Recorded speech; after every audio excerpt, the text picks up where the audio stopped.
Songa emas, sifatga ahamiyat beruvchi mazkur korxona sabab bugun 3000 nafarga yaqin mavsumiy 50 nafardan oshiq esa doimiy ishsizlarning bandligi ta'minlangan. Ularning eng kam maoshi 6 million so'mni tashkil etadi. Bugun ushbu korxonada saqlanayotgan sifatli mevalar bevosita 5 ta davlatga eksport bo'lmoqda. Qo'shtepa tumani O'qchi mahallasida faoliyat yuritayotgan Anvarxonning bizga ta'kidlashicha, aynan ushbu yilda u 7-8 million dollarlik eksport qilmoqchi.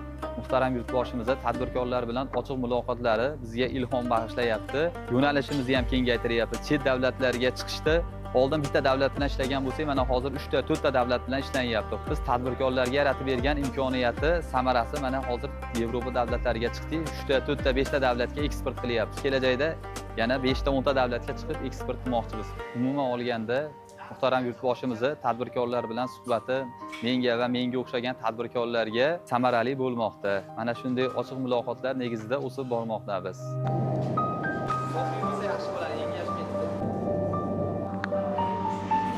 2010-yilda boshlaganmiz tadbirkorlik faoliyatimizni. 2018-yil shu ishxonamizni qurib bitkizganmiz.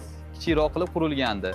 Yildan yilga kengaytirib, bu yil mashq holatga olib keldik. Sig'imi hozirgi kunda 1000 tonnaga yetdi. Biz gilos may oyida, aprel oyining oxirida pishishni boshladik. Gilosda boshlaymiz. Shu oktyabrda oxiri, noyabrda boshlarida xurmo bilan tugatiladi. Shu vaqt mobaynida 100 xil, 150 xil meva mahsulotlarini qabul qilinadi. Bugungi kunda mana uzumimiz 8 xil, 10 xil, 12 xil uzum qabul qilinyapti. Mana olmalarimiz bor. Olmalar 7-8 xil olmalar eksportga chiqyapti. Uzum, mana tukli shoftolilar bor.